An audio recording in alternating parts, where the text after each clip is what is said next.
લો બોલો, અંતે 100 કરોડનું આંકડું પાર કરી જ ગઈ લાલો. શ્રી કૃષ્ણ સદા સહાય તે. 100 કરોડ ક્લબ, આ શબ્દ બોલિવૂડમાં બહુ જાણીતો છે.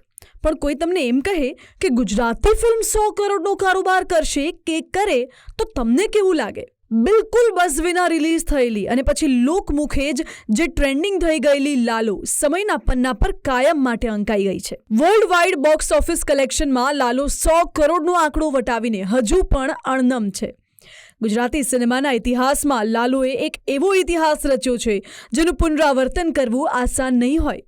પણ છેલ્લા કેટલાક વર્ષોમાં ગુજરાતી સિનેમામાં આવેલા બદલાવે બધું જ બદલી નાખ્યું છે. માત્ર 50 લાખ જેવા નજીવા બજેટમાં તૈયાર થયેલી લાલોએ ગુજરાતી સિનેમામાં નવી ક્રાંતિ સર્જી છે.